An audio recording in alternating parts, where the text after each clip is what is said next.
Então, vamos lá, começando.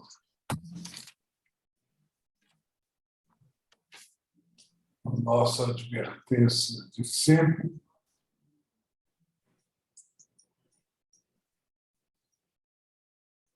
Então, continuando o nosso curso, né, sobre a psicanálise operativa de John Rivera e Zé Blair, a perspectiva materialista dialética. Todas as aulas desse curso estão sendo publicadas nessa playlist do canal Conversar.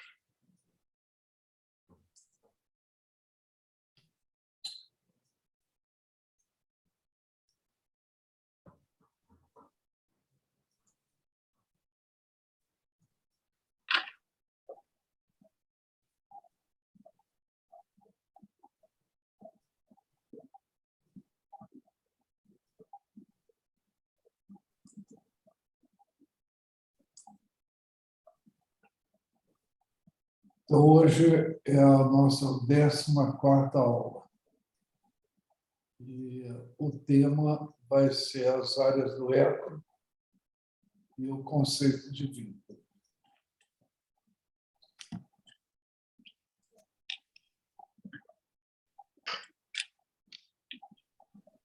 Nessa aula, a gente vai estar fazendo a transição entre o conceito de ego, que a gente tratou em todas essas aulas anteriores, e o conceito de vínculo.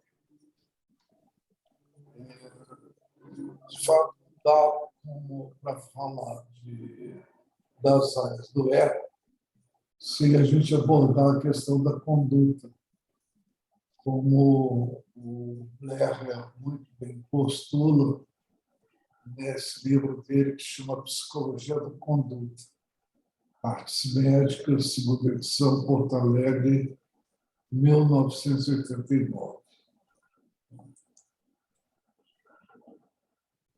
Então, vamos abordar aqui o que a gente entende por vínculo, o que a gente entende por conduta.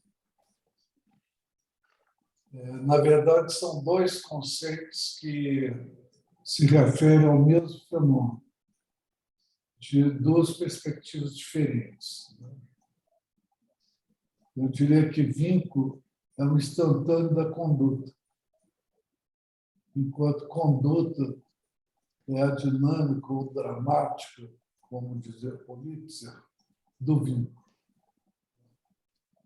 Interessante pensar a coisa desse ponto de vista.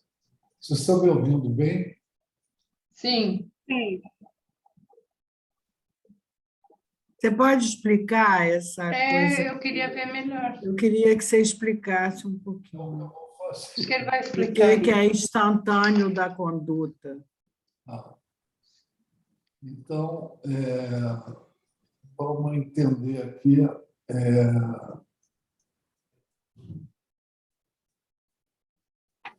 Aqui eu estou. Engraçado. Está pequeno esse. Tá bom, estou vendo bem. Mas é que eu não estou conseguindo ver o que eu escrevi em cima.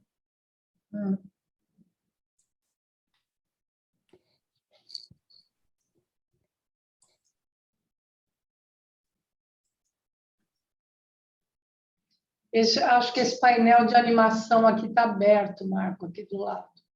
Se você fechar, eu acho que aumenta.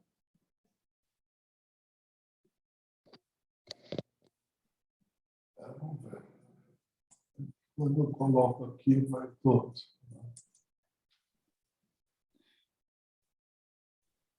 Bem. Então, aqui, vocês estão conseguindo ler aqui em cima? Sim, está perfeito. Está ótimo. Engraçado.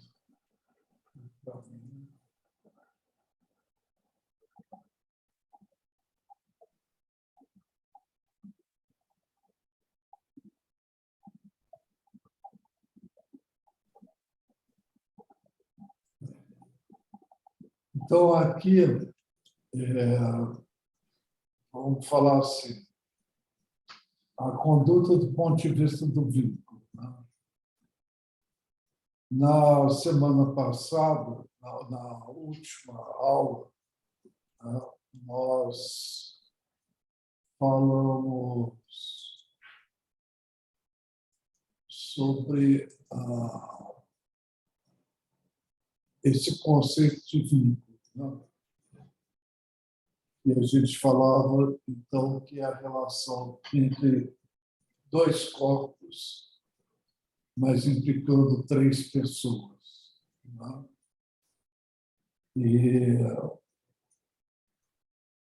certa forma, falando que cada um de nós, na vida e no mundo, a gente ocupa dois lugares. Né? Um lugar que é o nosso lugar no mundo externo, e outro lugar que é o nosso lugar no mundo interno. Então, na verdade, nós estamos aqui, tá? Quer dizer, na verdade, sou eu e minhas circunstâncias. Eu estou aqui inserido no mundo externo, tá certo? E eu tenho uma representação interna, no mundo interno, né, que dá a minha representação desse mundo no qual eu estou, inclusive a representação de mim mesmo. Né? Então, meu lugar no mundo é um duplo lugar, tá certo? Acontece que, se a gente for ver a conduta do ponto de vista do ego, nós temos também uma dissociação entre o mundo interno e o mundo externo, tá? Onde eu estou ocupando também esse duplo lugar, porque eu também sou, de certa forma, um objeto do mundo externo, mas eu tenho e carrego comigo uma representação do mundo interno. Né? E acontece que eu estou na relação com uma série de objetos do mundo externo também, com os quais eu me relaciono.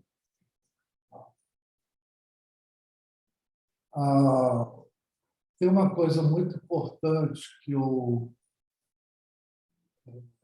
gosto de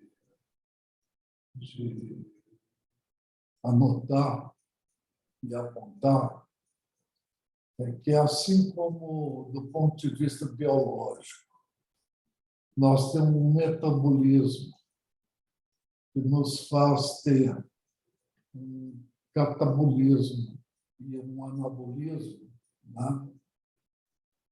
Através dos quais a gente, biologicamente, a gente incorpora coisas do mundo externo ao nosso próprio corpo, tá? E a gente elimina coisas do nosso corpo, tá? E expulsa essas coisas para fora do nosso corpo.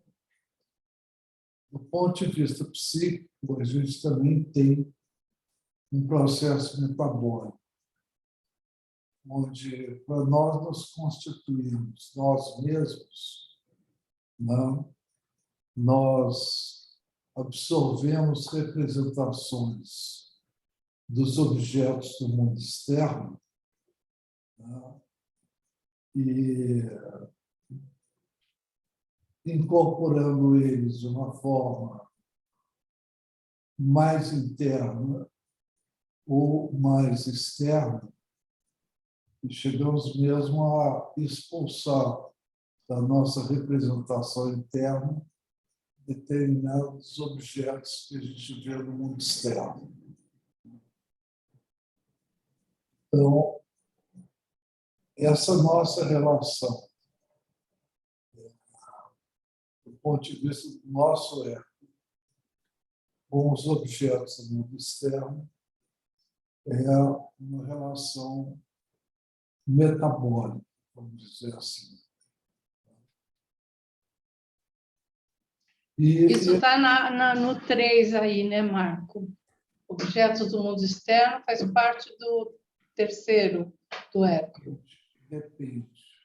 Ele pode estar no primeiro também, né? Ele pode ir do primeiro para o segundo, para o primeiro. Tá. Na verdade, esses objetos eles vão estar sendo todos relacionados com a gente. De modo que a gente nunca internaliza o objeto externo. A gente internaliza nossa relação com o objeto externo, seja ele um ser vivo, seja ele um ser inanimado, algo que seja do mundo externo. E aí, Ô Marco, esse conceito de metabolismo é um conceito, me parece, originário da biologia, né? Ele falou isso. Queria usar uma analogia de um conceito da biologia. Legal. está havendo um som aí que eu não estou acompanhando, mas tudo bem. Então, a questão é a seguinte, é que, assim como na biologia, essa incorporação e essa externalização das coisas que a gente tem na relação com o mundo externo é regido por um conjunto de fenômenos extremamente complexos. Imagina só a complexidade do que é a gente se alimentar, a gente incorporar o alimento ao nosso corpo, o que é a complexidade no processo de digestão e excreção, né?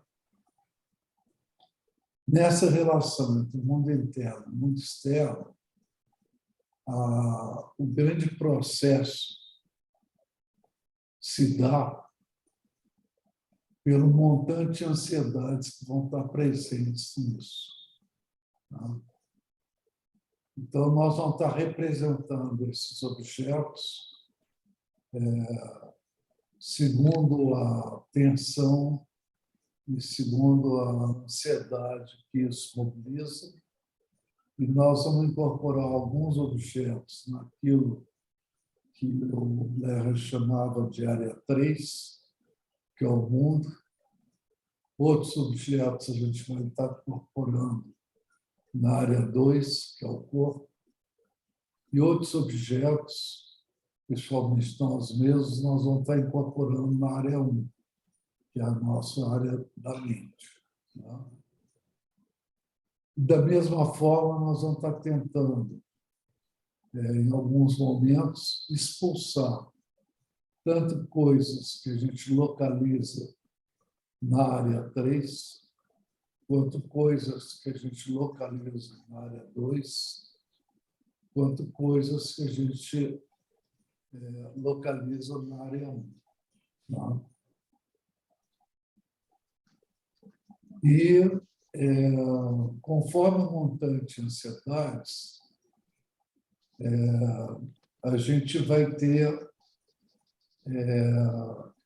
dificuldade de interagir com alguns desses objetos, a tal ponto que a gente pode, entre os diversos objetos que a gente incluiu no nosso mundo interno, para evitar entrar em contato com um objeto externo que a gente está interagindo com ele, que de alguma forma a gente precisa de representar dentro de nós mesmos, para nós interagirmos com esse objeto, nós podemos fazer também coisas que a gente chama de falsas conexões. A gente cria aqui dentro um objeto que não é o objeto externo, aliás, que é uma imagem do objeto externo, mas só que a gente não entra em contato com esse objeto externo representado internamente diretamente com essa representação.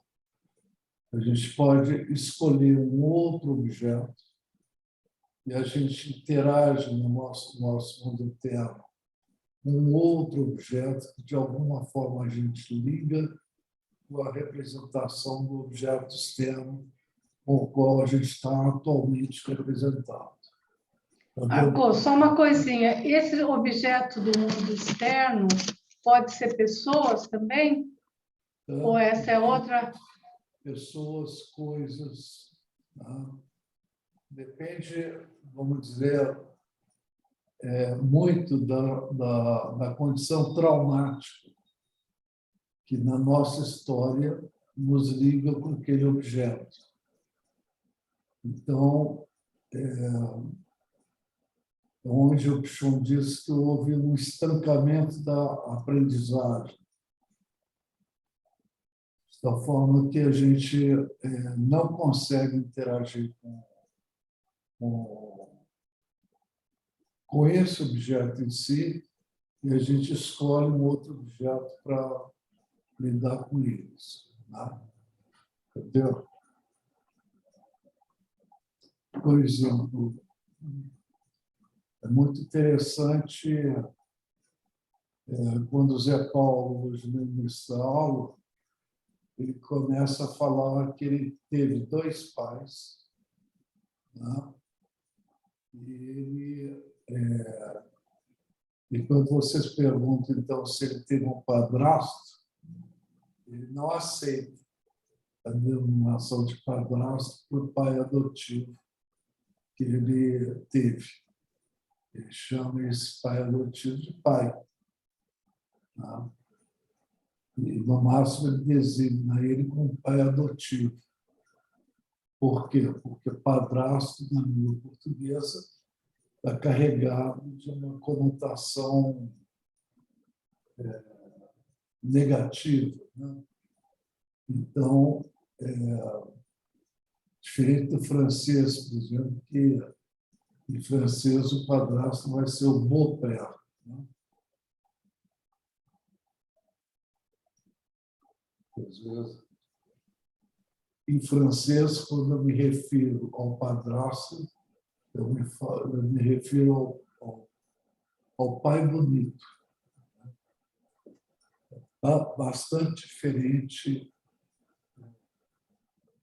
vamos dizer, essa conotação, né? Do francês ou do português. Né? Entendeu? Uhum.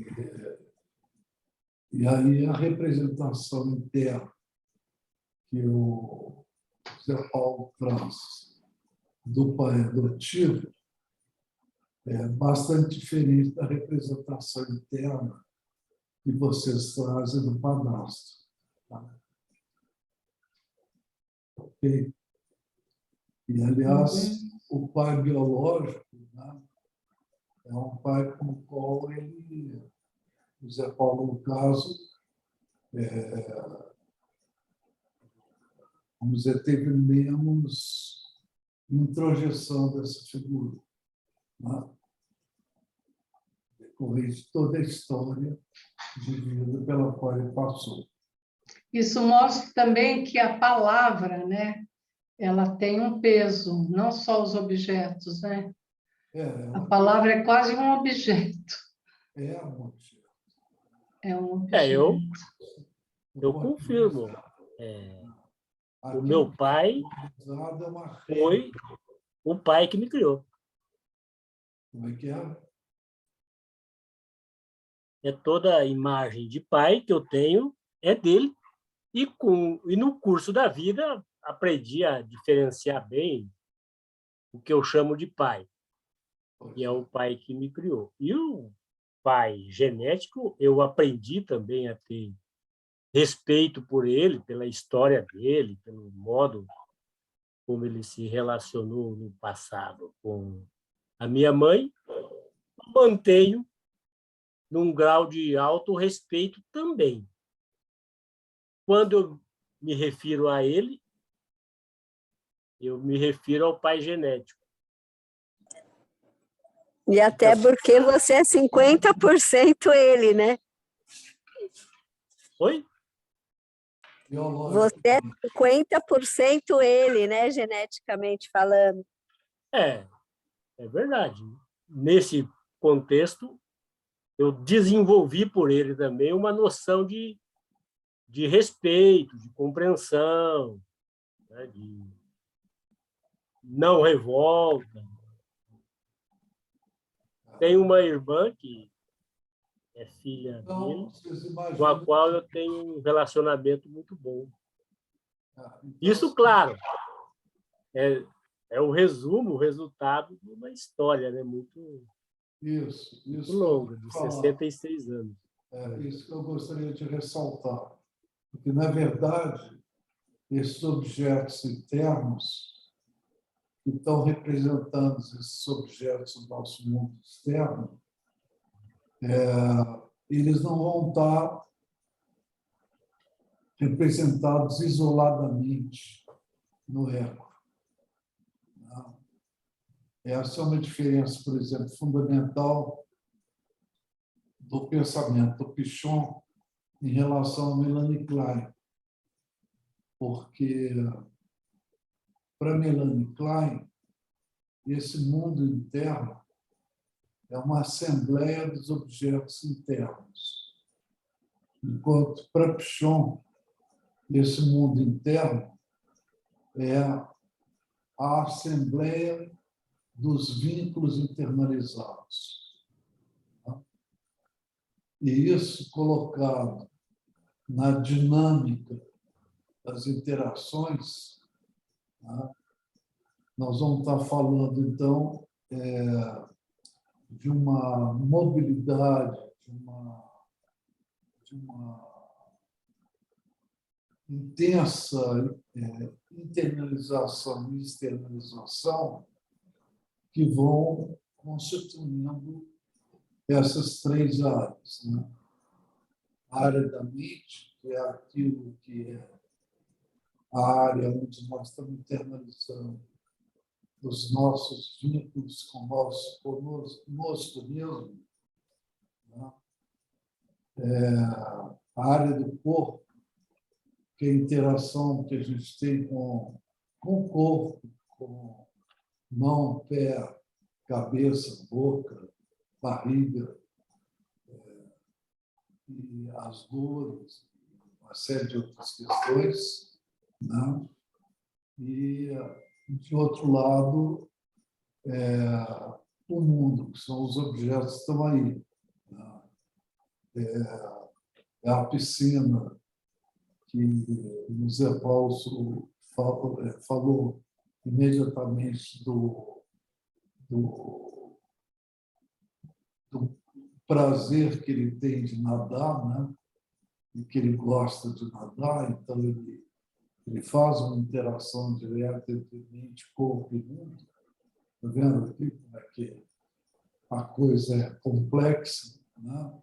Marco, no mundo interno, tudo é representação? Essa questão da representação é uma questão muito discutida. Tem uns que aceitam, outros não aceitam. Eu prefiro falar de todo o imaginário. Né? Porque senão fica a mente também uma representação, né? Como é que pode? E, de certa forma, nós temos uma representação da nossa mente. Né? Nossa! Tá certo? Tá. Quando a gente está interagindo... Marco, eu não estou ouvindo você direito. Engraçado. Tá, agora ficou. Agora ficou melhor? Sim. Ficou mais claro. Acho que eu me afastei do microfone. Bem, é aquele negócio que na interação que a gente tem uns com os outros, tem uma dimensão dessa questão que eu brinco, que eu digo que é aquela questão de que, no meu mundo interno, quando eu estou dando aula para vocês, ou vocês estão assistindo minha aula, tem algo que tem a ver com eu estou pensando que vocês estão pensando que eu estou pensando.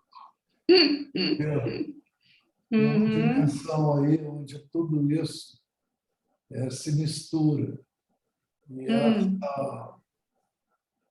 eu prefiro falar de mundo imaginário, de mundo representacional, mas nem tudo que eu represento, que eu tenho dentro da minha mente, Mas tem a memória, né? tem memória, tem tudo mais, mas até que ponto a memória é fidedigna. Tem a idealização, né, que trai a memória também. Idealização, tem traumas, tem... Nossa, é muito complexo. É tudo muito complexo, entendeu? Por isso E que dinâmico, né? Uma coisa é uma hora uma coisa, outra hora já é outra coisa. por isso que eu preferia abordar a questão do ecro nessa introdução do conceito divino. Só para usar de uma didática, né? Porque, na verdade, mente, corpo e mundo estão acontecendo no mesmo instante, no mesmo ambiente, né? Interno. Isso é só uma maneira de explicar. O Politzer, que quando escreveu a respeito da psicologia... Ô, Marco, posso fazer uma pergunta? Sim, só um minuto, deixa eu completar. Deixa ele... Politzer chamava a interação de dramática, né? Entendeu? Que é muito interessante pegar essa dimensão que ele coloca. Fala, Marta.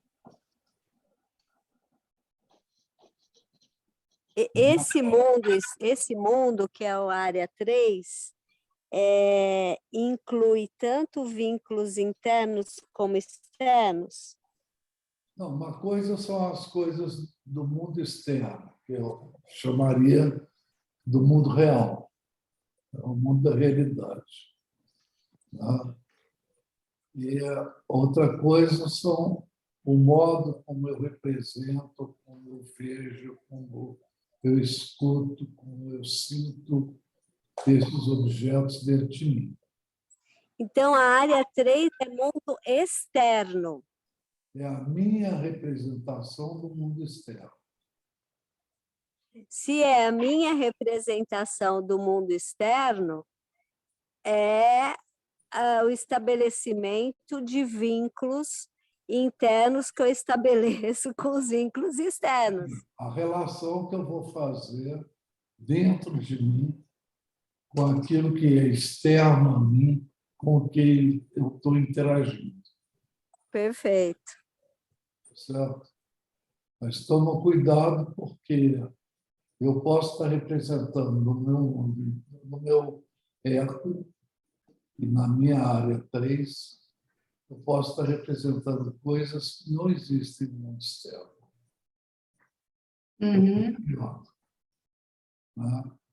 É a diferença que eu estava chamando de atenção do conceito de pai adotivo, do conceito de padrasto.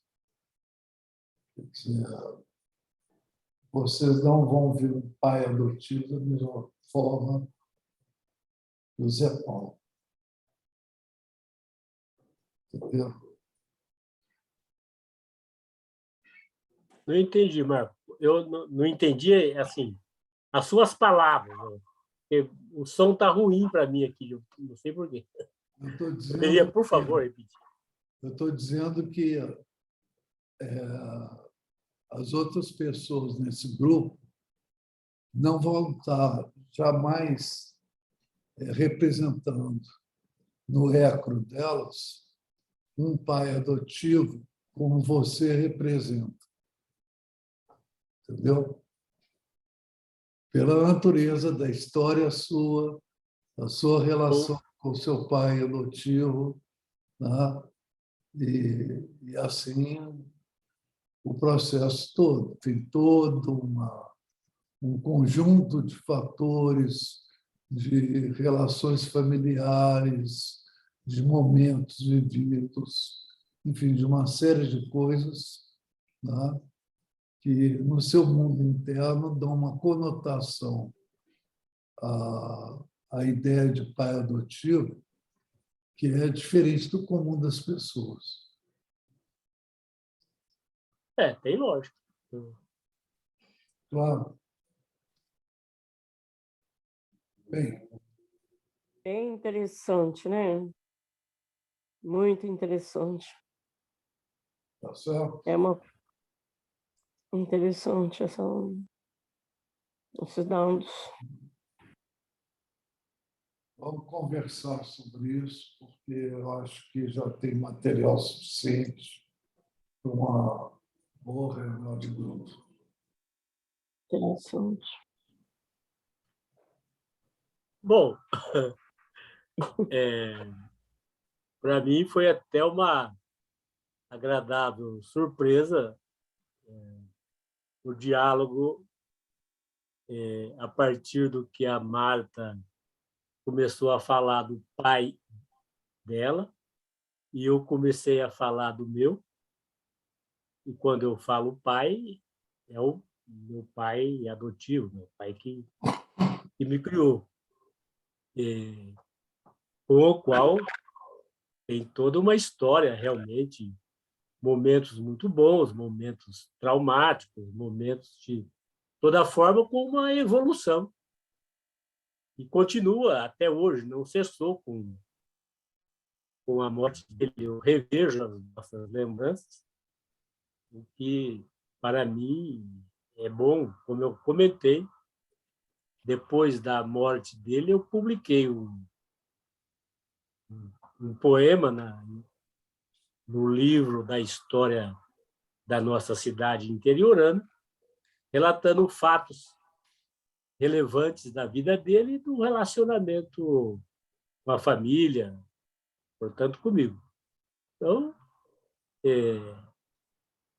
tomado aí como exemplo pelo Marco de uma modalidade de internalização de uma história, de um acontecimento, de uma relação que eu tenho com meu pai adotivo, para mim foi bom, serviu e enriqueceu um pouco mais a minha própria Você visão, minha era própria filho relação único? com meu pai. Você era filho único ou tinha irmão? Do segundo casamento da minha mãe, nós somos, no total, 5 irmãos. Quer dizer, eu mais 4. Os pais, Do primeiro, eu só ajudei. você. Do primeiro, só eu. E o meu pai, genético, com outra mulher, teve uma filha, com a qual eu tenho um relacionamento muito bom, afetivo, carinhoso, e que também compõe essa história. O túmulo do meu pai genético eu cuido até hoje como uma simbologia do que também ele representou na minha vida. Mas você se relacionou com ele? Muito pouco, muito pouco. Poucos momentos na vida. E eu fui aprendendo também a compreendê-lo, né? Ele também tinha as razões dele, o motivo dele, a história dele. E, aos poucos, superei as fases de rebeldia e passei a ter também um carinho especial por ele pela imagem dele. Então, é tudo uma história muito interessante. Eu posso falar assim sobre esse assunto ou você não gostaria? Posso falar um pouco sobre isso ou você não se sente à Pode, vontade? sem problema. Não, porque assim, eu penso que ele ele só chegou até você, quer dizer, ele escolheu tua mãe, né? Ele veio para você pela tua mãe. O pai adotivo é aquele que escolhe diretamente a criança, né? Ou escolhe, ou recebe, ou vem para ele diretamente a criança. Não passa por um casamento, como é o caso do padrasto, né? Que casa e a mãe tem um filho, e essa relação passa a ser de mãe, padrasto, e que você chama de pai adotivo, né? Porque eu tenho filha adotiva, então o pai dela Porque, é pai adotivo. eu, Ela Ivone, porque veio para nós sem na essa minha borda. na minha imaginação, ele me escolheu também. Então, Na imaginação, tá. eu não fui não escolhido. Na minha concepção, ele também me escolheu e me preencheu, sobretudo na infância, a visão de pai. E eu estou falando isso porque o Marco falou uma coisa que para mim foi muito forte, que ele fala que a palavra é objeto, né? Eu nunca tinha pensado na palavra como objeto, mas como conceito. Aquilo que define. Quer dizer, se você não dá nome para uma coisa, ela não existe, né? Então, isso me chamou muita atenção, da palavra como objeto. Nesse sentido, veja, considerando a minha idade, 66 anos, são 66 anos de relacionamento com ele, fisicamente até a Sim, morte ele é teu dele. pai, eu não tenho a menor dúvida. Eu acho que é até redundante você falar pai adotivo, entendeu? É pai. Tá certo. Né? Quando você fala pai adotivo, quando você qualifica, é que me chama atenção, entendeu? Você nem precisa falar, ele é teu pai. Eu tive um pai biológico, mas esse é meu pai. Mas é que eu acho que a representação é afetiva, né? Então, Sim. assim, eu acho que o Zé Paulo, no vínculo com... Como era o nome dele? Como era o nome José Afonso. No vínculo com José Afonso, ele se sentia adotado. Ele não se sentia só filho da mãe, ele se sentia filho daquele homem também, apesar de serem de cores diferentes, né, com corpos diferentes, mas a representação afetiva talvez fosse de proteção, segurança, alguma coisa que... Entende? Aí é que eu acho que é o colorido do vínculo. Porque uma coisa é o nome, padrasto, pai adotivo, pai biológico, e a outra coisa é a qualidade do vínculo, que também tem uma influência em como aquilo vai te marcar ou não. Sim, por isso que ele faz essa diferença entre pai, padrasto e pai adotivo. Ele não aceita... Ele se sentiu adotado pelo marido da mamãe. Na verdade, era o marido da mamãe, né? Aí um desejo. E tem marido da mamãe que não adota o filho da mamãe. Sim. E tem pai também, como é o próprio caso do pai biológico, que também não cuida, né? Bem, bom, vamos... Eu acho que a gente falou isso na outra aula, quando a gente falou de papel, a gente falou de papel atribuído e de papel assumido, quando a gente falou da questão da relação com o vínculo. Então, essa aula, para mim, isso que a gente está vendo agora, complementa, dá uma ideia bem clara de que nem sempre aquele papel que é um papel atribuído, geralmente ele é também um papel assumido, né? Que aí é onde se estabelece o vínculo, quando a gente estava conversando sobre vínculo da outra vez. Interessante.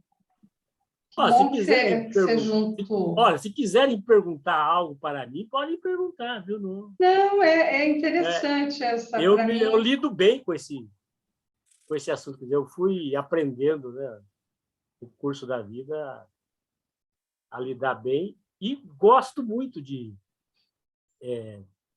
meu pai. E é gostoso a gente falar sobre a gente também, né, Zé Paulo?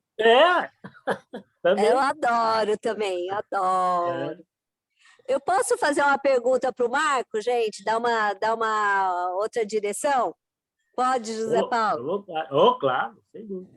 Ô, Marco, a gente tem trabalhado com a ideia da estima psicossocial, que é uma noção que amplia a ideia da autoestima.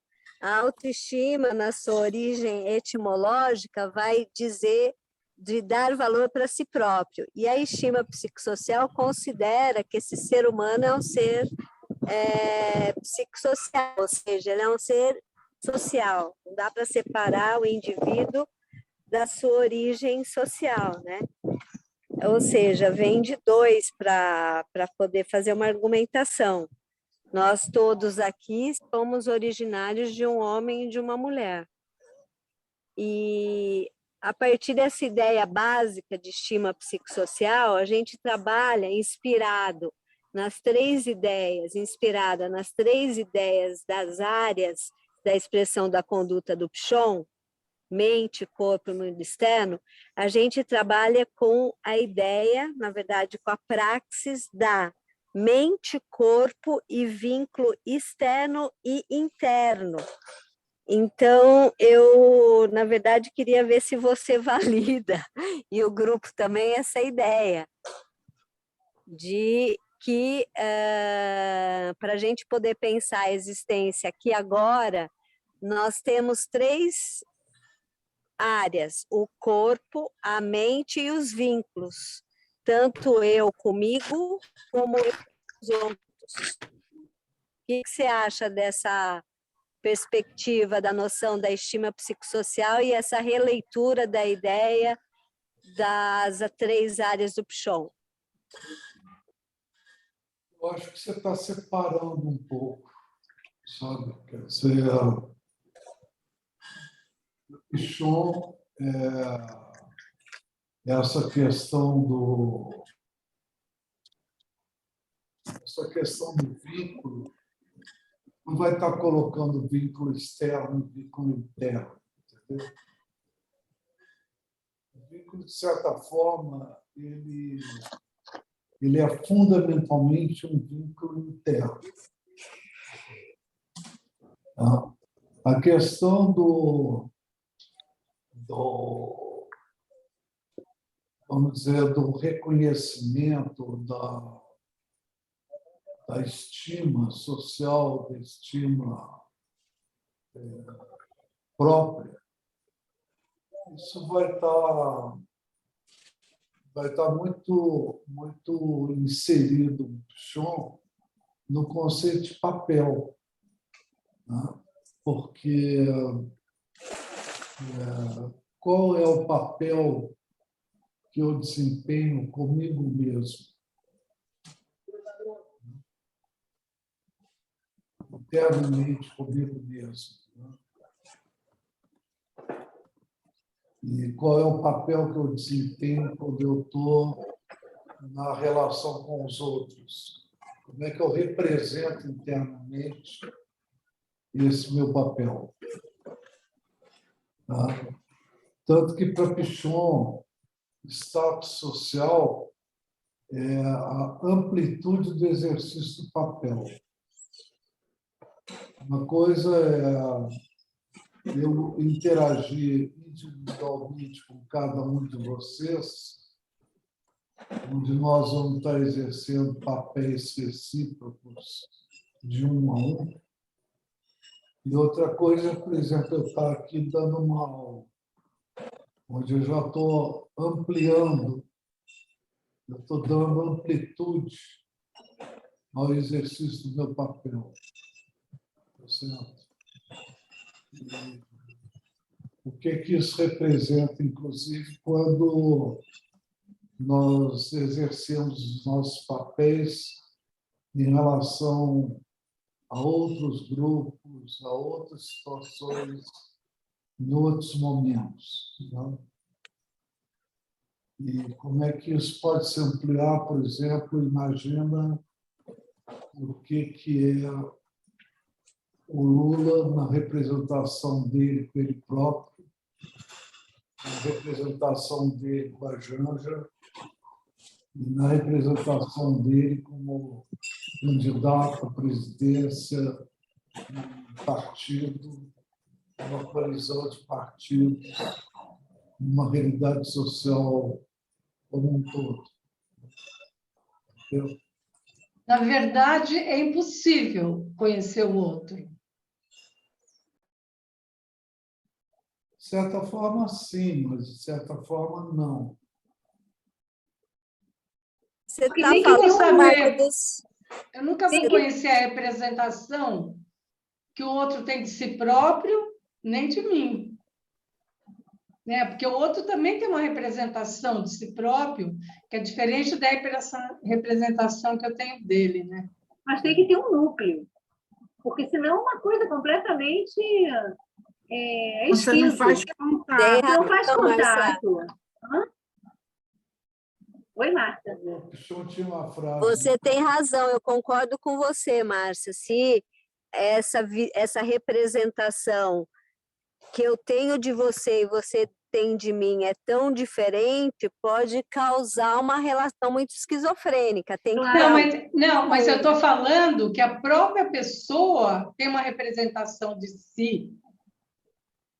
E eu não sei que representação é essa que a pessoa tem dela Não, mas mesma. você percebe pela relação, porque ela tem um eco que opera na realidade. Claro. E onde ela opera? No padrão relacional que ela estabelece com você. Tem uma frase do Pichon que é muito bom citar nesse momento do grupo. Ele dizia que no vínculo tudo se implica e tudo se complica. Eu acho que é aí que implica e complica, porque nem sempre o que você pensa do outro é o que ele pensa dele, né? Uhum. Eu acho que é isso que você está falando, quer dizer, não é que a gente não conhece... E acho que o grande Mas prazer... é difícil conhecer o outro, né? Então. O grande prazer, Ivone, grupo, eu acho que é essa brincadeira, né? Da gente se comunicar por afetos, tanto afetos positivos como negativos, vínculos externos, internos, toda essa complexidade. E é o lúdico aí na jogada, né? Não, é lúdico mesmo, você falou a palavra certa. É como se a gente estivesse meio brincando. Porque é muito louco, é uma coisa muito que não dá para pegar assim, né? Que nem poesia, a coisa escapa. Mas isso não é consciente, isso é um processo inconsciente, ou não? Né? Isso é inconsciente, é como você sente, me parece, não sei. Pelo que eu estou entendendo, é alguma coisa Acho que entre as 3 dimensões, pensamento, sentimento e ação. Pensamento, sentimento e ação. Nem tudo. Agora, pelo que eu entendi, o Pichon não trabalha muito com a categoria do sentimento do afeto. Eu sinto falta na teoria e na técnica do nosso mestre maior essa questão do sentimento do afeto. Eu não sei vocês. Por que não? Eu acho que trabalho. O outro me afeta, que eu faço uma representação sempre afetiva do... Mas eu vejo um pouco esse termo, Regina, eu conheço um pouco da obra do Pichon, eu não vejo o Pichon escrevendo afeto, afetividade, sentimento, é muito raro esses termos. O Marco, você identifica palavras como essas que a Regina contou? A teoria básica dele da doença única está ligada aos afetos, aos medos de perda e de ataque. Tá? Mas ele não tem a palavra afeto, afetividade, é muito raro na obra dele. É um desafio que eu proponho a todos nós. Tem um caso muito engraçado de uma paciente, da relação do Pichon com uma paciente, que a paciente tinha vivido uma situação muito complicada porque ela estava com o marido no carro e eles foram atravessar uma linha de trem. E o carro enguiçou logo em cima dos trilhos. E vinha um trem. E o marido dela conseguiu tirar ela do carro no último momento. O trem levou o carro ficou todo destruído. E ela ficava sempre dando crises histéricas quando ela lembrava desse episódio, e surtava, e daí por diante. O Pichot estava atendendo essa mulher e dormiu. Certo? Ele dormiu? Ele dormiu. Ah, Certo? O psicanalista que te disser que não dormiu no atendimento está mentindo. Tá?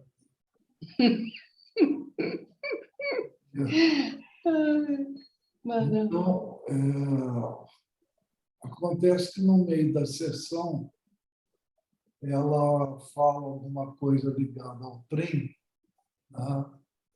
E ele acorda assustado, levanta, pula no meio da sala e fala: onde é que ele está? Onde é que ele está?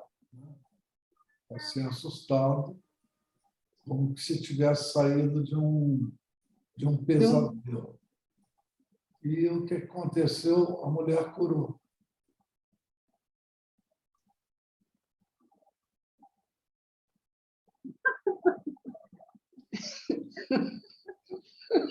Ou seja, essa dramaticidade inconsciente ou num nível de consciência vigília e não vigília foi um tipo de interpretação que ela entendeu como insight para a estrutura doentia da mente dela? Seria algo por aí? De alguma forma, ele atuou o medo dela, sei lá o que aconteceu. Eu acho que ela achou que tinha que dar conta dela mesma, né? Talvez. Então, que aquilo era tão enfadonho. Tudo se complica, tá entendendo? É. E não é à toa que o Sartre dizia que o inferno são os outros. Né?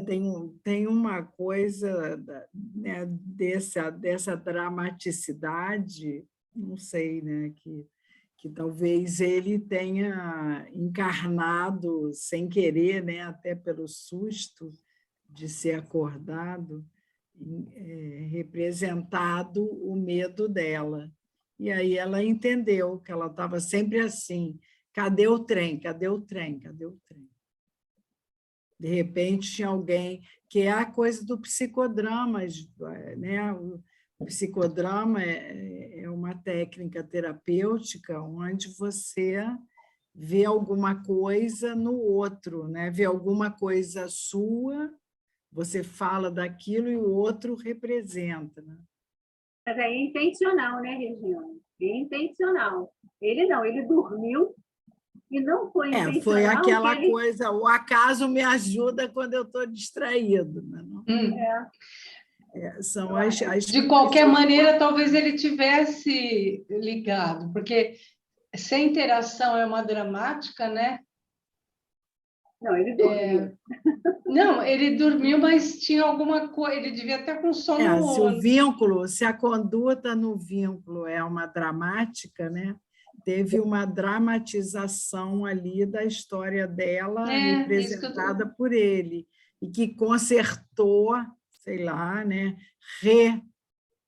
Ela reviu Eu tive uma experiência uma vez muito interessante com uma paciente minha, que já que a gente está falando de adoção, né?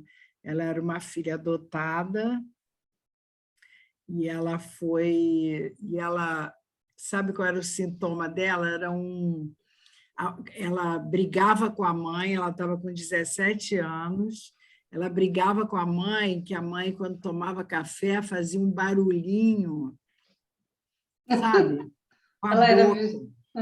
E ela ficava aflita com aquilo e não deixava ninguém tocar nela. Ela fez esse sintoma.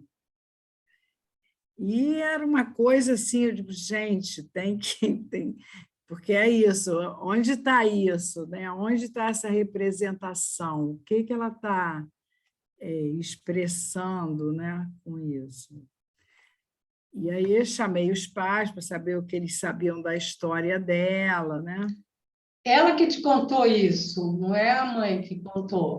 Ela contou que Ela ela que tinha te essa contou. aflição. Ela Os se, pais não sabiam, a mãe não quando sabia? você está tomando café, sabe? Sei, mas a mãe, ela não brigava com a mãe por isso. Brigava, ela toda vez, A para, mãe mãe, não sabia. faz esse Tá. barulho. Uhum, E também não se deixava mais abraçar, nem segurar, justamente com 17 anos, na hora que ela estava na idade de namorar. Ela sabia que ela era adotiva e tinha 2 irmãos biológicos, que depois que a mãe adotou ela, a mãe engravidou, sabe aquele caso? sim, Descubro que eu sei normal. cuidar e aí engravido. Mas aconteceu, eu ia falar dessa coisa dramática, agora com essa história do Pichon, eu lembrei disso, né? E eu queria chamar a mãe dela no consultório, porque naquela época eu ainda não era terapeuta de família, nem nada, eu trabalhava com as relações interpessoais, mas não. E aí ela não queria que a mãe fosse, não queria, não queria, não queria. Eu falei, eu vou ter que desobedecer essa garota aqui, porque eu queria que a mãe fosse para contar, porque a mãe sabia a história da mãe biológica dela e nunca tinha contado para ela. E eu queria chamar a mãe para a mãe contar, porque a mãe me contou que sabia e que nunca tinha contado. E aí um dia eu combinei com a mãe, ó, ela vai chegar 1h30, eu vou dizer que você vem, você chega 2h. Combinei, traí a garota. E aí ela tocou o interfone e eu falei, é a sua mãe. E aí ela deitou no sofá igual uma posição fetal. E aí a gente dramatizou aquilo, era como se eu fosse... E ela, com uma raiva de mim, falava, você me traiu, você me traiu. Quando ela falou, você me traiu, eu encarnei a mãe biológica. Eu falei, pois é, mas eu não pude ficar com você, porque aí eu sabia a história. Então, eu tive um diálogo com ela do absurdo ali, a mãe subindo a escada, a mãe adotiva para chegar, como se ela estivesse conversando, ela estava em posição fetal no sofá, Que encolhida legal, assim, que bonito. Interessante, né? de lado. E aí eu dizia, eu te traí, Interessante. sim, porque eu tive você, mas eu tinha a sua idade, eu não podia ter você, eu não ia saber criar você. Aí eu encarnei a mãe dela, tivemos um Nossa, que embate, ela difícil. me xingou o quanto ela pôde e tal. Eu nunca me esqueci disso, que eu fiquei apavorada. No início que eu estava na clínica, eu era uma terapeuta super jovem, não contava isso para ninguém, porque eu achava que as pessoas iam achar que eu era louca. E aí fizemos isso. Aí a mãe entrou, a secretária, a moça abriu a porta e eu digo, está aqui, essa é a sua mãe, né? E aí eu disse para a mãe sentar do lado dela e segurar ela, né? Acolher ela, e aí eu fui saindo do papel de mãe Biológica. biológica, e a mãe contou para ela que a mãe dela tinha 17 anos, engravidou do namorado, a família mandou a menina para fora da cidade, ter a bebê, para não ficar com vergonha, né? Uma menina mais jovem lá dessa cidade. Nossa. E a mãe aí contou para ela e tal. E aí, o que a mãe conta? Que quando buscou ela lá no coisa, ela tinha 4 meses, e a mãe se lembrava que ela tinha uma chupeta enorme, e o barulho era o barulho da chupeta. Ah, meu Deus. Olha, E ela guardou. Barulho era que ela, porque a mãe não ligou o barulho da chupeta com o barulho do cafezinho. Mas quando ela contou para a filha, ela contou: eu te encontrei lá, você estava no bercinho, tinha com uma chupeta muito grande, você fazia um barulho. Ela tinha na memória aquele barulho. Barulho da E foi chupeta. aquele barulho da chupeta que fez Que irritava voltar a a mãe. memória e a dúvida e a revolta da história dela, porque ela estava na mesma idade que a mãe engravidou dela. É Nossa. muito pois é. bonito, Que gente, lindo É uma isso. história mas é muito fascinante. complexo, é muito complexo. É verdade. Entende? Nossa. Essa história eu tenho vontade de contar, de escrever. Essa moça hoje deve ser Muito interessante, né? uma mulher de 50 anos, entende? É um artigo lindo, né? Assim, Mas prazeroso. entende? É muito misterioso, é muito É complexo. misterioso. Para você ver, teve que Eu fazer acho tudo que isso. essa história do Pichon é isso. Eu estava pensando nisso, que é o terapeuta, ele tem que... É uma coisa também meio de dramática, porque você não planejou isso. A coisa você teve que improvisar, né? Não, o que eu fiz foi ali que na hora ela começou a dizer para mim: você me traiu, você me traiu, você me traiu. E ela estava numa posição. Você assumiu. Eu falei, ela está falando com a mãe biológica. Foi uma incorporação, né? Houve ali a mãe biológica atrai, né? Ô, Regina, houve ali uma incorporação espiritual, na verdade, assim, uma coisa mística. Espiritual, não. Eu não. Místico. Não foi psicanalítica mesmo. Não. Foi proposital, Soninha. Não, foi uma interação dramática. Na hora que eu vi né? ela na posição fetal, eu falei, ela não é a mim que ela xinga. É a mãe, porque tem uma promessa, né? Quando você tem um bebê, você promete que vai... É quase que um psicodrama tem uma isso. interrupção, Agora, bem eu místico, segui a minha intuição, né? Aí funcionou, né, gente? Mas nem sempre. Interessante. Nem sempre dá essa situação. Mas eu lembrei agora, por causa dessa história do Pichon, né? Dele ter cochilado e cadê, né? Cadê o trem? Né? E sendo Pichon, você não vai achar que é uma coisa assim... ele dormiu, que coisa irresponsável, acorda falando... Eu acho que ali aconteceu... Mas é porque a interação tem isso, da falta de controle do que pode acontecer num vínculo. E o recurso que o terapeuta se aposta, né? Que o Pichon era irresponsável, era incompetente, e expulsaram ele da APA, né? Por isso que eu não contava para ninguém. Estou contando aqui 30 anos depois. Eu nunca apresentei esse trabalho no congresso para ninguém me expulsar de nada. Nem achar que tinha sido o santo que baixou. Né? Não, eu acho que você agiu como uma psicanalista ali. Entendeu? Você conseguiu perceber...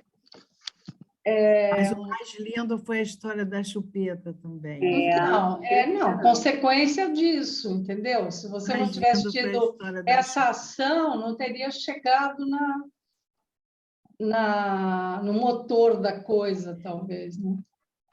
Gente, eu até esqueci de falar que a Beth entrou, né? Você nem se apresentou para o pessoal, né, Beth? Quando entrei, falei, olha, a Beth também entrou. Eu encontrei o pessoal do grupo, né? Eu me sentia... Só a Maria Lúcia, que eu acho que E a Marta também. A Marta. A Marta saiu? A Marta saiu. Saiu, ela disse que estava com uns amigos e com o marido. No clube. Aí me fez lembrar isso agora, dessa menina. Mas assim, se eu fosse psicanalista, eu não ia poder teimar com ela, né? Ia ter que ficar esperando o dia que ela quisesse levar a mãe, né? Mas não Depende sei da por quê. linha, né, da psicanálise, né? Pois era, porque eu trabalhava nessa linha já interpessoal do Sullivan, então não era tão ortodoxo assim. Mas foi bem bonito, assim, bem bonito. Que eu acho que foi na outra aula que a gente viu, né? O inconsciente é algo que não está explicitado, então você fica esperando essa quer dizer, esperando, não é que a gente espera, mas é no vínculo que aparece isso, né? Por exemplo, para Sônia está aí? Não, saiu. Ah, a Sônia está aí. Está com a foto só, né? Porque eu acho que a Sônia viu, né, numa experiência como se fosse uma coisa mística, né? Mas eu sabia assim que eu estava representando a mãe biológica, sabe? Então foi proposital. Eu fiquei mesmo aquela. Eu sabia já a história. Não, você estava consciente, como jazz, assim. Foi Aconteceu um uma negócio, sorte, você já... né? Foi uma sorte. Tudo se encaixou, nem sempre a gente tem essa possibilidade. Né? Não sei se é sorte, engraçado. É uma pergunta, não é uma afirmação. É como se a palavra fosse mais que a palavra. Quando o Pichon acorda do seu sonho e diz onde está o trem, ele dá um start para a paciente. E quando a tua paciente diz você me traiu, a palavra traiu, ela dá a senha e dá um start. A palavra é como se fosse uma palavra, fosse um buraco negro que puxa para o centro tudo que está ligado àquela lembrança, àquela vivência, àquela dor, enfim, não sei. E aí eu tinha traído mesmo, como terapeuta eu traía, porque eu disse para a mãe ir ao consultório. Mas você traiu com técnica, você não traiu... Não, eu traía de propósito. Sim, você usou de um recurso. Com propósito, não era de propósito, eu traí com propósito. Mas quando isso que a Beth está falando, aquela palavra de trair me remeteu a como pela posição dela no sofá. A mensagem que ela deu para mim era uma corporal, né? Escolheu, ela deitou e ficou igual um feto, me xingando, mas não sentado olhando para a minha cara. Ela ficou igual um feto me brigando comigo. Por isso, o que me motivou foi a postura corporal dela. A tua traição... Isso faz parte daquilo que a gente chama das relações transferenciais. Né? E o que acontece aí é que, na verdade, o que a gente tem que fazer com a relação transferencial? É devolver ela para a realidade. Porque a relação transferencial, eu falei da falsa conexão. Né? Quer dizer, no caso da paciente da Regina, essa paciente estava numa falsa conexão, mas, ao mesmo tempo, estava tapando essa falsa conexão com uma repressão, ela não falava disso. Né? Quer dizer, quando ela expressou isso corporalmente, dramaticamente, e a Regina assumiu o papel complementar, ela pôde devolver à paciente a realidade, que ela não era a mãe dela. Sabe? A Regina não era a mãe da paciente. E de maneira tão forte que a mãe estava chegando. A mãe estava chegando. Foi uma conjunção altamente exitosa. Né? E com Tudo isso, certo nesse dia. E com isso, essa transferência que ela fazia também com a mãe adotiva pode ser dissolvido, entendeu? É isso que o Pichon chama, né, de estancamento de aprendizagem, de paralisia, de estereótipo, de como é que chama? De situação de circularidade. Né? Em vez de espiral, né? Em vez de Mas entrar no eu mesmo... fiquei pensando também nessa história, né? Nessa coisa da representação que cada um faz, né? Do que essa menina fez desse vínculo com a mãe, com a história dela, né? Como é que é complexo, né? Essa questão, né? Porque, de certa forma... E como a pessoa se cura, né? Como a pessoa que traz a demanda, porque ela trouxe a demanda, ela trouxe o sintoma. E como sintoma não é a doença, o sintoma é um saber. Para mim, hein? Para mim, o sintoma é um saber, não é a doença.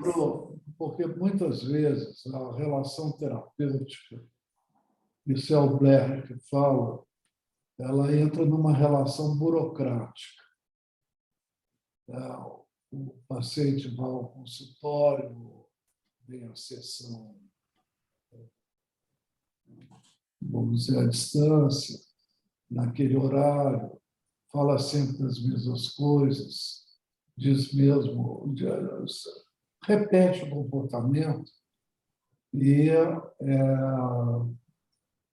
a gente, no lugar do terapeuta, não encontra o ponto possível de falar daquilo que realmente está acontecendo. Não tem abertura. Né? Eu me lembro, então, de uma situação em que eu dormi atendendo um paciente. Mas não só eu dormi, mas ronquei. O paciente me acordou. Opa, epa, falou assim, e eu acordei.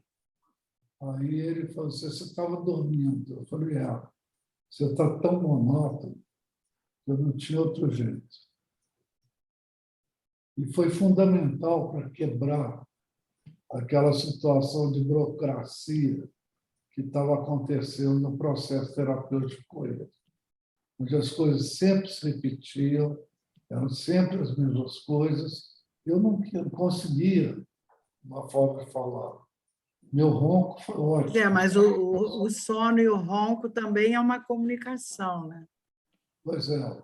E foi uma entrada fundamental para poder dizer para ele, falar, olha, você está monótono, você consegue até me adormecer.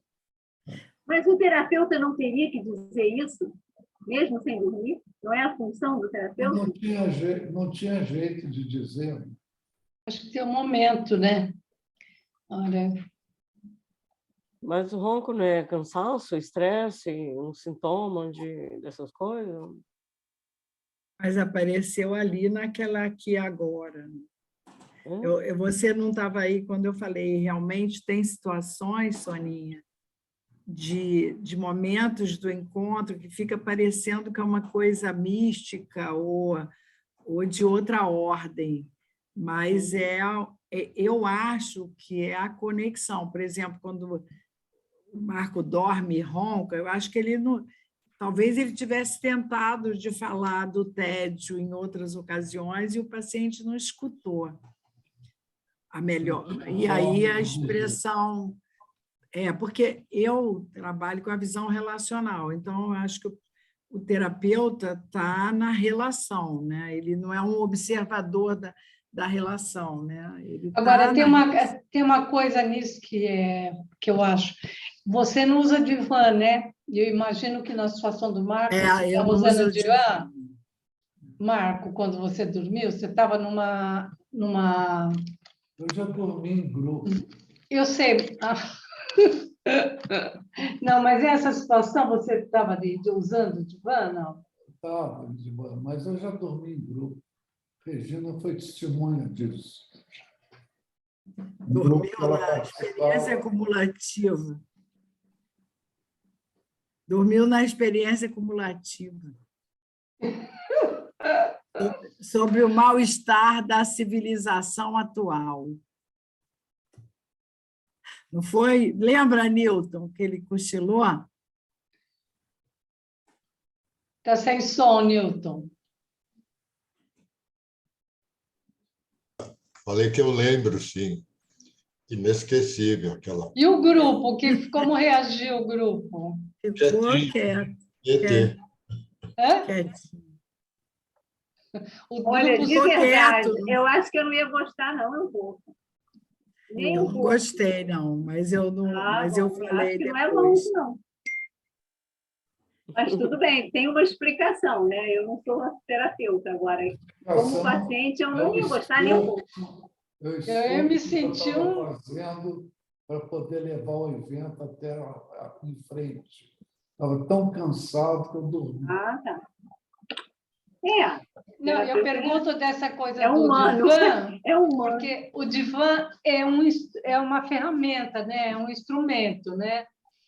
Porque uma vez, quando eu fazia o curso operativo, que a gente tinha que fazer a análise, terapia psicanalítica, e eu ficava também no divã, que foi uma experiência, foi a grande experiência de terapia na minha vida, foi nessa época que eu fazia grupo operativo e fazia a terapia freudiana. E teve uma sessão que eu achei que ela estava fazendo as unhas. Não sei por quê, eu comecei a ficar numa irritação e comecei a falar, essa mulher está fazendo a unha, em vez de prestar atenção. Aí eu falei para ela, você fez um barulhinho aí, você está fazendo as unhas? E ela falou, por que você acha que eu estou fazendo as unhas? Eu falei, não, tem um trinho assim, parece de alicatinho. Eu sei que foi uma sessão bem interessante, eu não lembro direito, mas eu lembro de eu achando que, em vez de prestar atenção em mim, ela estava fazendo as unhas. E foi uma sessão e foi muito interessante. Era a Cecília de Toledo Pisa, era uma terapeuta que o Marco até me indicou, e ela já até faleceu. Ela era fantástica.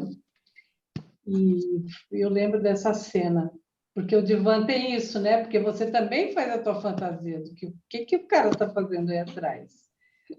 Ele está fazendo a unha, em vez de prestar atenção em mim, Márcia.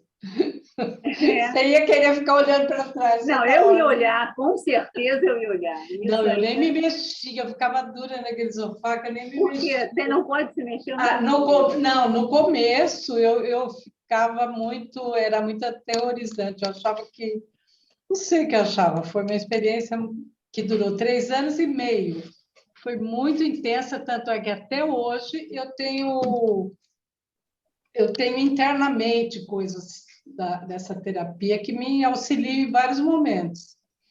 Mas essa cena das unhas eu nunca me esqueço que eu...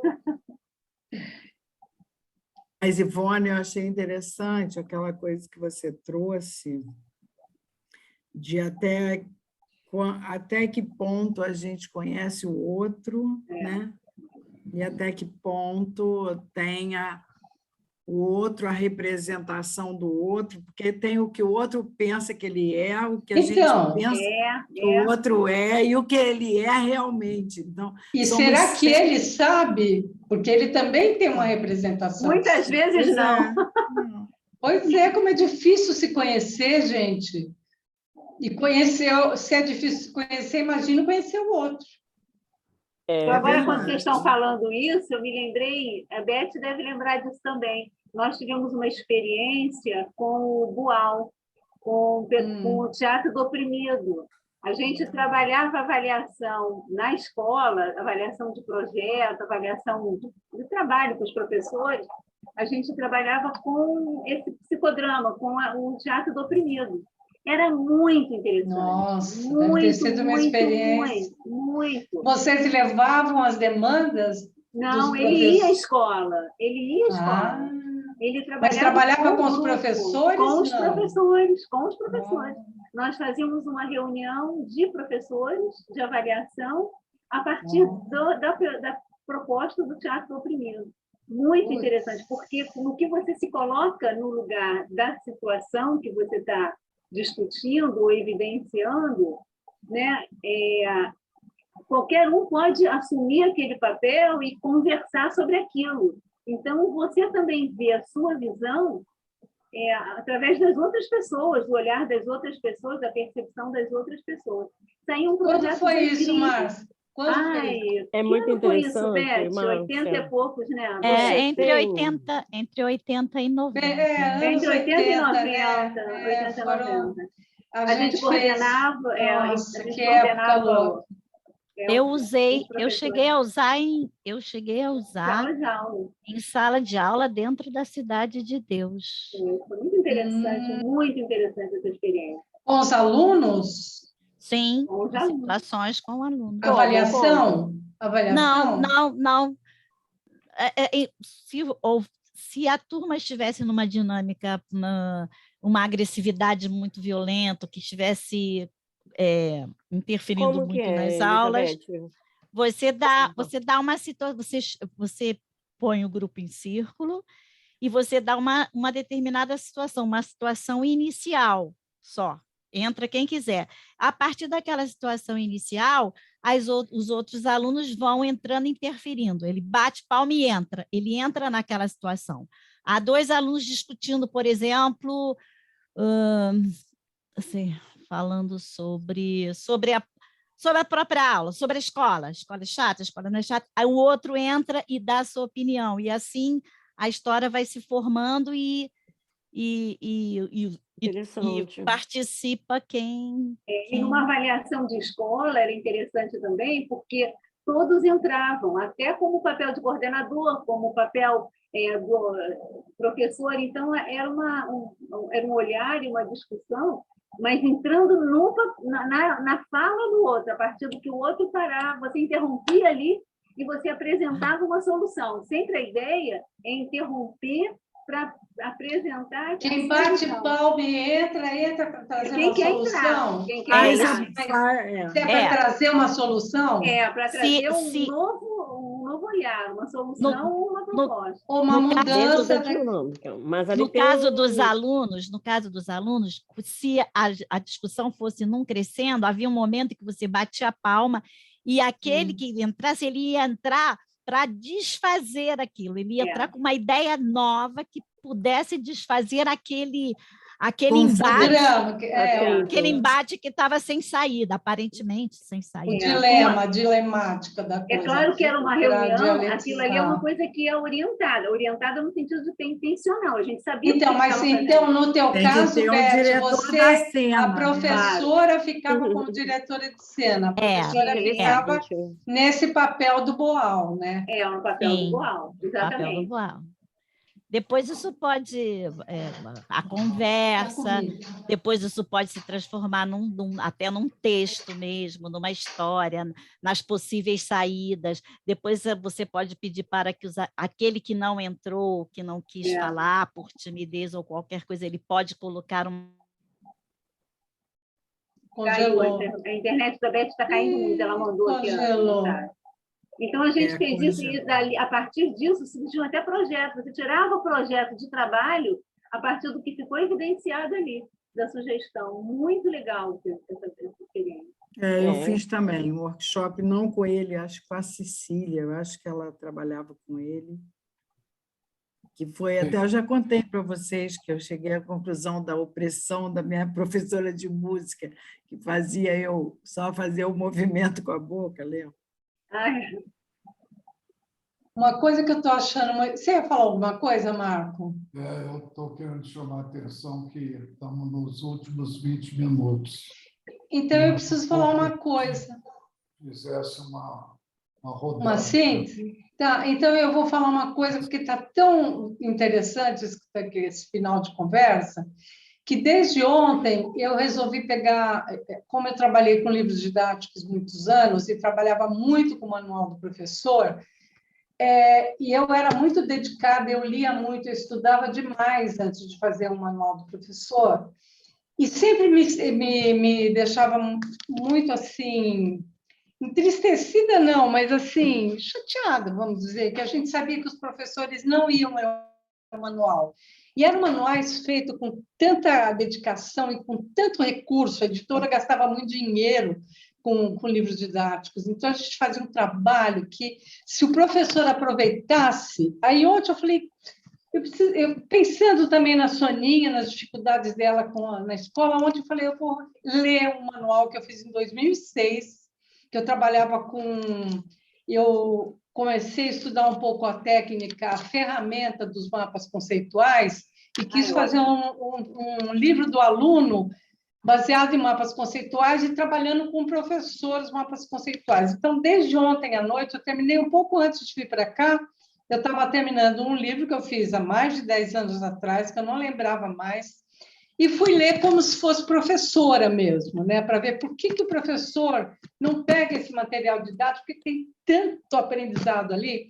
E eu fui ler, gente, é uma coisa tão interessante que agora esse fim da aula veio para a coisa da educação, e eu, desde ontem, trabalhando com o manual do professor, lendo, para ver se era ruim, se era bom, autoavaliando mesmo meu passado profissional. E reconheci que eu fiz um bom trabalho. Não é à toa que eu me dei bem na área editorial, porque era uma dedicação tão grande. É uma pena que seja material jogado fora, porque as editoras gastavam muito dinheiro, ninguém lia, e é isso. E esse final de curso, não aproveita, de falar do Boal... Mas isso era legal você fotografar e mandar por conversagem na quarentena. Mas é muito, é um manual grosso, não é um manual Grosso. que dê para ler assim. Aí eu cheguei à conclusão que o professor, para poder dar uma boa aula, para o professor poder dominar o assunto e entrar em interação direta com o aluno, ele tem que estudar o tempo todo. Mas estudar mesmo. Não é uma coisa assim, faço um curso aqui, eu faço... Não, ele tem que pegar o foco e se dedicar, para sempre. Aquilo. É como psicólogo, é como médico. Mas eu acho que ele para de estudar. também tinha que ter esses trabalhos de maior autoconhecimento. Porque então, ele estuda, mas tem coisas que, como a gente tem essas representações e as histórias... Não, tinha que ter tudo. O professor tinha que ganhar mais, ter dinheiro para fazer uma terapia e nunca parar de estudar. Nunca como qualquer bom profissional, mas estudar realmente, assim, filosofia, entendeu? Coisa que vai enriquecer o mundo interno dele, sabe? Uma coisa que vai fazer um efeito na vida dele. Que ele transforme aquilo...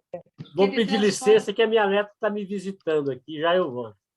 Então faz a tua síntese. Eu já acabei. Eu só Chama queria ela fazer aí. isso.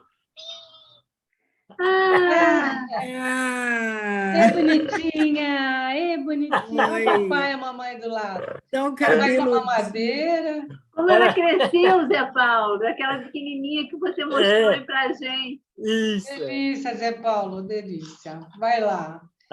Só um minutinho, já. Claro. Vai lá, vovô. Bom, eu não fiz síntese, mas eu precisava colocar que eu acho que esse final de grupo, como a gente está afinado, entendeu? Não sei se é porque já estamos há muito tempo, mas... Interessante, Ivânia, gostei desse material. E onde está esse material, Ivânia? Está nos livros didáticos.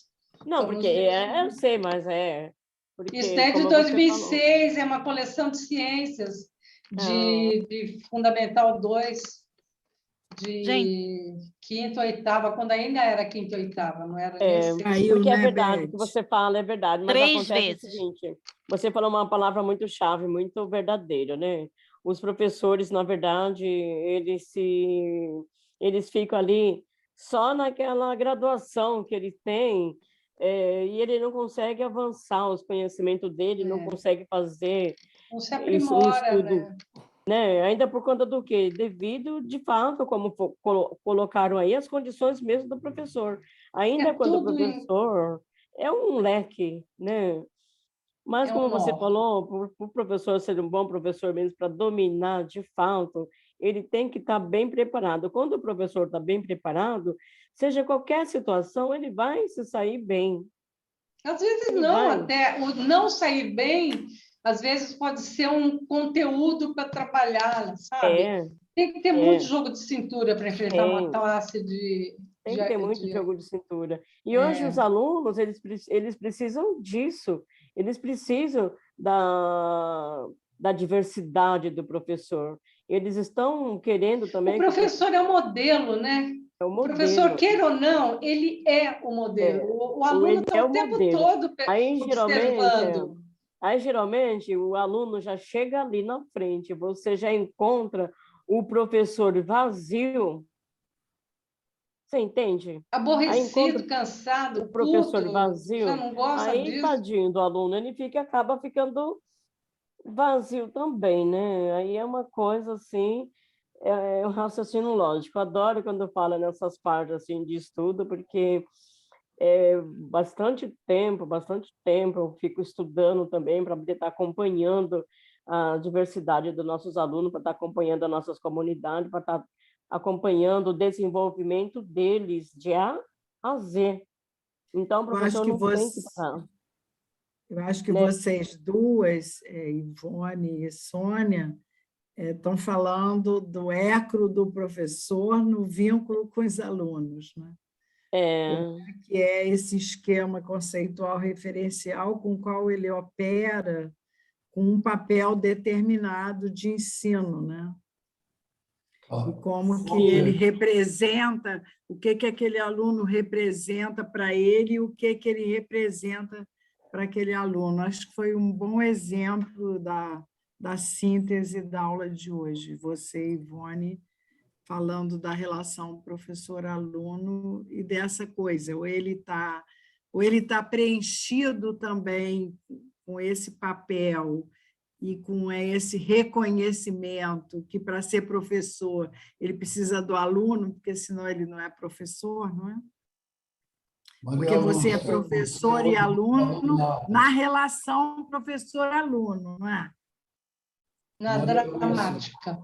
Eu já fui professora, mas como eu não tenho aluno, não sou mais. Mas ainda continua sendo uma professora, Regina? Eu acho que a gente nunca para de ser uma professora, a gente sempre será um professor, a gente nunca deixa de ser um professor. Eu acredito que não é só por em relação a, né? Em relação a. Maria Lúcia, você hoje não falou nada.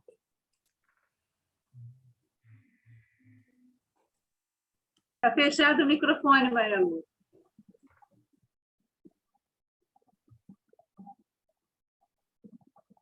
Pronto? Sim. Agora. Eu fiz confusão de horário hoje. Eu estou desde das 4, esperando chegar às 5, achando que a aula começava às 5. Eita! Meus grupos são todos às 5. E eu sei que esse grupo é às 4, mas eu estou tão com gripe, com medo da Covid. Na minha família, todo mundo está com Covid. Eu não sei se essa gripe não é Covid, sabe? Está com gripe?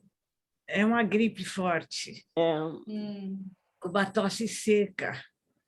Com dor de... Você não fez teste? Vou fazer. Comprei agora o teste. Vou fazer agora. Mas desde ontem. Tadinho, desde a noite. Ontem o dia inteiro. E hoje. E eu estava meio cansada e esperando a hora da aula. Eu sei que eu não queria perder de jeito nenhum. Tadinha. E essa discussão de professor e aluno me interessa muito. Mas é isso. Então, sinto muito de ter... Ainda bem que está gravado, né? Ah, sim. Eu gosto muito de rever, sabia? Sempre que eu revejo, eu gosto, mais do que na hora. Porque a gente descobre a gente e os outros, né? Eu É acho o que mundo. essa revisão é fundamental. E eu acho que o professor tem que estudar a vida inteira mesmo. Sim, É ótimo ele poder estudar a vida inteira. mas aquele prazer, né? É que Porque o mundo muda, ele muda, tudo muda. E assim que a gente vai criando novo também, né? Eu fiquei pensando o quanto eu já mudei como professor. Quanto eu sou... Atualmente, eu acho que no meu grupo, que eu sou a mais velha, eu sou mais velha em quase todos os grupos eu atualmente. também. Pois é. E as pessoas da minha idade que eu conhecia quando eu era jovem eram velhas mesmo. E eu não sou velha. Eu não sinto que eu sou velha. Está aparecendo um pouco no físico, mas a cabeça está cada vez mais nova. Sim, é ótimo isso, não é? Eu estava falando isso, gente, agora que está bom. Agora que está bom. Mas é isso, eu acho que o professor tem que estar se renovando. É sempre bom te ouvir, Maria Lúcia, muito bom. Você sempre diz aquilo que a gente está pensando e você organiza sempre no final. Você dá uma organizada tão legal, é bom te ouvir. É verdade. Eu sinto que esse grupo aqui é um dos melhores, se não o melhor que eu tenho, porque é o que eu revejo todos os meus trabalhos. Apesar de estar muito quieta, eu acho que eu acho que eu poderia estar mais falante se eu tivesse mais integrada mesmo. Eu acho que eu custo para ser integrada porque eu sou muito introvertida mesmo, sempre fui. É de raiz isso. Então, eu demoro. Agora, eu estou pensando um pouco no Conversagem, que está fazendo mudanças. Eu quero muito ver. Nossa, mas eu ia te falar isso. Eu já te chamei para ir. Você tem que ir, Maria Lúcia. Vem para conversar. Maria Lúcia, vai, nem que seja um dia na semana que você Não precisa ser todo dia, mas venha. Venha visitar o grupo. Agora tem a Beth. A Beth entrou agora, o Zé Paulo também está. Zé Paulo vai de vez em quando. Muito raramente. O Zé Paulo vai para dar aula. É quarta-feira, né, Zé Paulo? O Zé Paulo dá umas aulas ótimas, que para mim é de filosofia do direito. Eu tenho até uma novidade para contar para ele na quarta-feira. Quarta-feira eu já tenho uma coisa para contar para ele. É quarta-feira? Então, a Maria Lúcia. Mas é que eu trabalho até 8 e pouco. Mas eu vou fazer esforço para, pelo menos um dia na semana, comparecer. Então, você, Maria Lúcia, está acompanhando as discussões no grupo? Maria Lúcia devia ir, pelo menos uma vez. Você acompanha as postagens lá? Você está sabendo que está tendo mudança? É porque você acompanha. Não, eu vi uma... Eu vi o desejo de ter mudança, que eu acho que é... Então, venha ajudar. Venha nesse momento. Eu quero dar palpite, porque eu acho que eu tenho o que colaborar. E eu gostaria de participar, porque um grupo que pode estar sendo online, não só na modalidade, mas na vida, que pode estar se transformando o tempo todo, é o grupo necessário que a gente precisa. A gente precisa estar em processo de transformação o tempo todo, né? E eu, às vezes, eu incomodo o meu grupo, porque eu estou muito transformando e as pessoas ficam aflitas. Que bom, que maravilha! Pois é.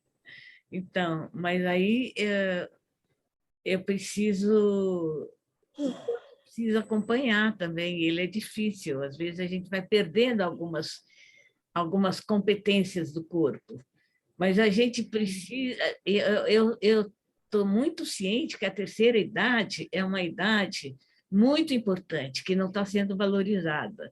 E que ela a velhice, né? A velhice, digamos. Exato. Eu gosto de falar velhice mesmo.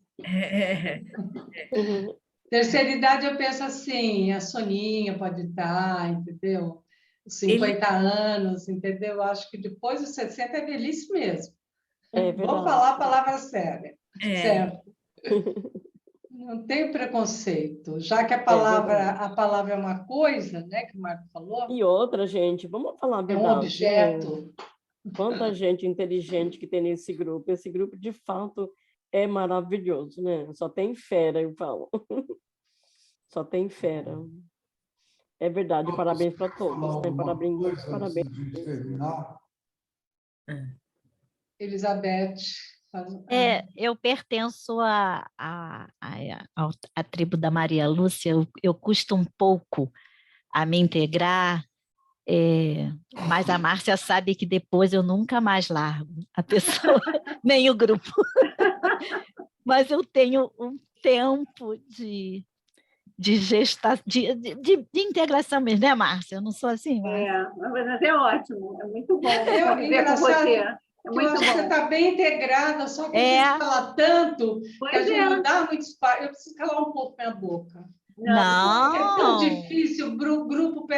Eu fico com tanta vontade de falar, mas eu sei, todo mundo tem que falar, né? Não, mas Não dá tempo tô. pros novos. Não, mas eu tô todo o tempo aqui pensando e falando com vocês. Consigo mesma. Isso Com a tua mesmo. representação interna. É, isso mesmo. Achei muito interessante. Durante o tempo, eu escrevo coisas, vou escrevendo que não consigo falar, aí vou escrevendo, e aí do que eu escrevi, eu só vou dizer só rapidinho, é isso, estaremos sempre buscando preencher com significados externos o que construímos internamente, sempre buscando a nossa tribo, sempre buscando quem nós somos, né? Então, essa discussão final do professor, né, me lembrou da fala inicial do José sobre o pai dele, como ele via o padrasto e como eu vi a minha profissão. A representação para mim da minha profissão sempre foi muito além daquilo que me ensinaram para ser professor. Eu tive uma outra representação diferente. Ainda bem que encontrei a Márcia para me fazer mais ajustada ao mundo, senão teria piração total. Já entenderam por que eu convidei a Beth, né? É isso. Márcia, você, eu acho que é tudo isso, mais um pouco. Né? É verdade. Newton, você quer falar? A gente já sabe, a gente vai cutucar a Maria Lúcia e a Beth. Mas olha, depois... Está pensando o quê? Está pensando o quê? Mas depois... escreveu aí? O Mas que depois... você escreveu aí? A Márcia sabe que depois que eu me integro, nunca mais eu largo. Sou muito fiel.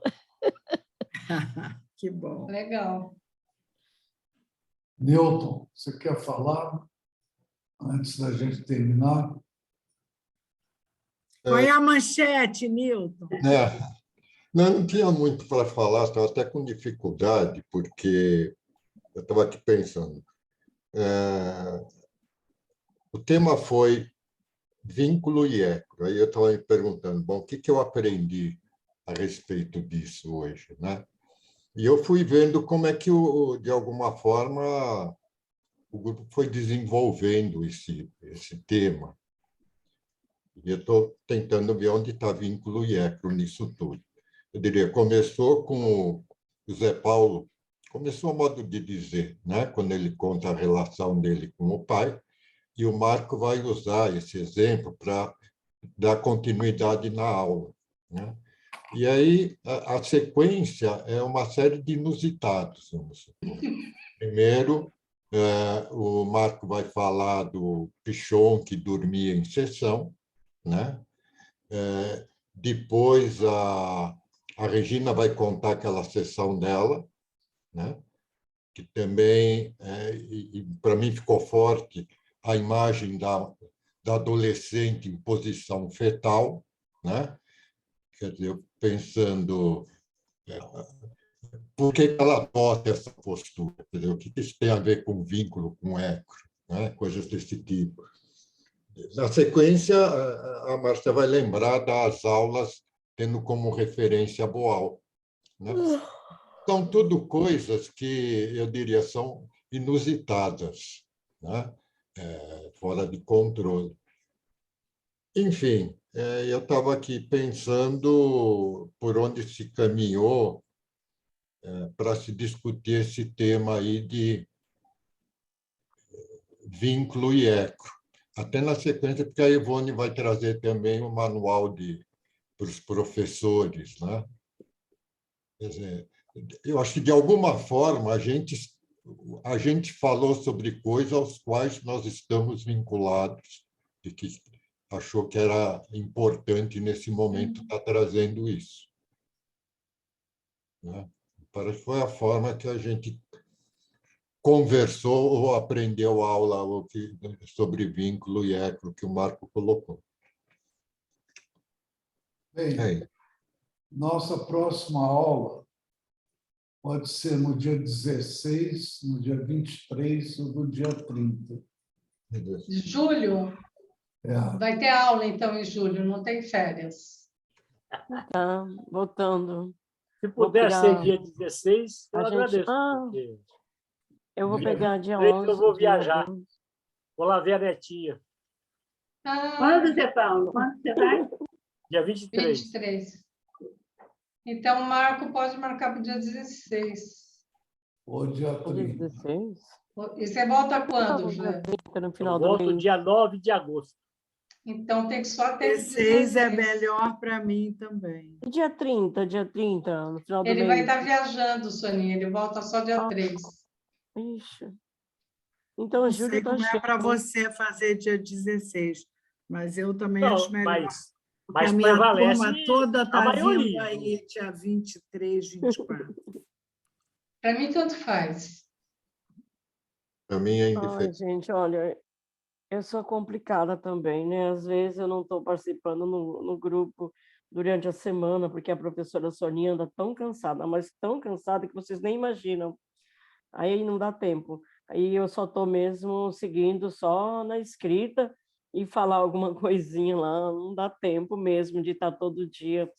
Mas eu agora, depois do dia 12 de julho, aí vai dar para mim entrar um pouquinho mais, porque muito corrido, muito cansativo, né? Olha, para mim pode ser 16 também. Se eu não conseguir, eu vejo a reprise depois. Não consigo, Tem alguma coisa que não está firmando. Para mim também, dia 16. Aí eu peço desculpa para vocês aí. Né? Tá bem.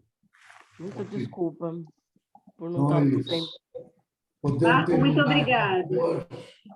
Até, gente. Boas férias. Tchau, bom domingo. Tchau, gente. Bom domingo. Bom fim de semana para todos e todas. Beijo. Tchau. Obrigada. Tchau. Obrigada a todos. Melhoras, Maria Lúcia. Tchau, Elizabeth. Foi Tchau, bom te ver.